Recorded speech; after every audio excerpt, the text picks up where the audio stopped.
प्रभु श्री राम है, आपने उनके लिए गाना बना दिया। जो राम को लाए हैं हम उनको लाएंगे। बताइए आप, यहाँ पर बैठा हुआ कोई व्यक्ति क्या इस हैसियत में है कि वो राम को ला सकता है? नहीं, भगवान श्री राम हम सबको लेके आए हैं। भगवान इंसान को लेके आता है, कोई इंसान भगवान को नहीं ला सकता। और आप 1925 की संस्था है, 100 साल हो गया, 100 साल पुरानी संस्था है, वहां से निकले आप।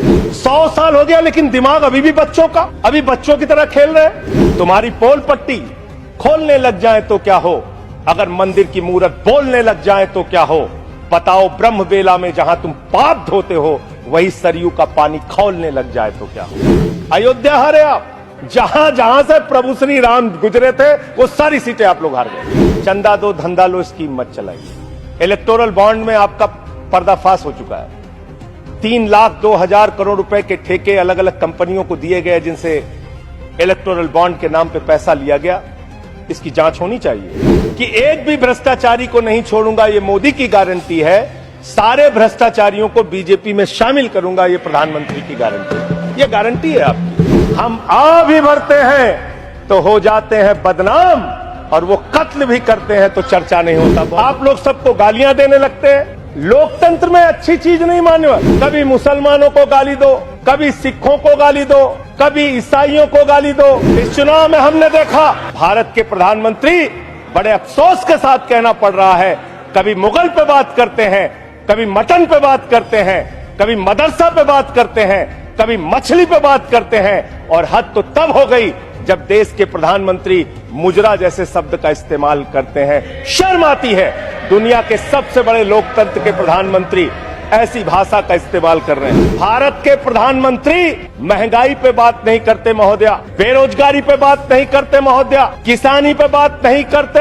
इस देश के अंदर अग्निवीर योजना के कारण भारत की सीमा को कमजोर करने का आपने काम किया, उस पे बात नहीं करते। इस चुनाव के अंदर हमने देखा विपक्ष के नेताओं को पकड़ पकड़ के कैसे जेल में डाला गया। ईडी का, सीबीआई का, जांच एजेंसियों का दुरुपयोग करके राज्यों के मुख्यमंत्री को जेल में डाला गया, मंत्रियों को जेल में डाला गया। इस चुनाव में हमने देखा भाषा का स्तर। इस चुनाव में हमने देखा हमारे दिल्ली के मुख्यमंत्री अरविंद केजरीवाल, उनको चुनाव से पहले जबरदस्ती पकड़ के जेल में डाल दिया गया महोदया।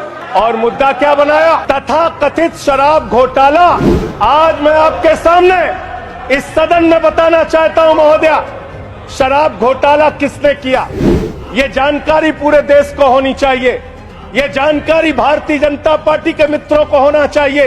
ये भारतीय जनता पार्टी के नेता, देश के प्रधानमंत्री को भी होना चाहिए। शराब घोटाला शरद रेड्डी से 60 करोड़ रुपए की रिश्वत लेने वाले भारतीय जनता पार्टी के लोगों ने किया है। आप लोगों ने इलेक्टोरल बॉन्ड के जरिए चंदा लेने का काम, रिश्वत खाने का काम, भ्रष्टाचार करने का काम किया है। शराब घोटाला तुमने किया है। शराब घोटाले की बात करते हैं महोदया, यही चिल्लाने का काम करते हैं। मैं अपनी बात कहना चाहता हूं महोदया, दिल्ली के मुख्यमंत्री को ईडी कोर्ट ने जमानत दी महोदया। ईडी कोर्ट ने कहा अरविंद केजरीवाल निर्दोष है।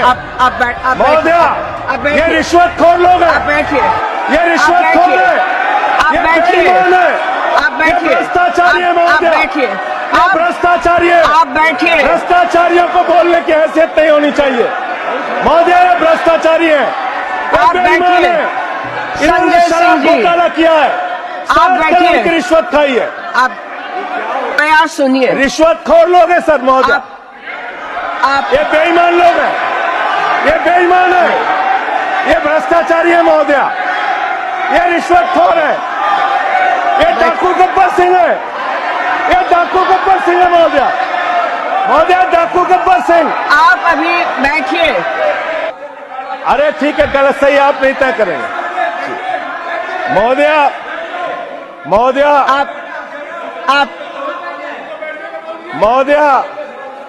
भाजपा के मित्र हमारे नाराज हो गए महोदया।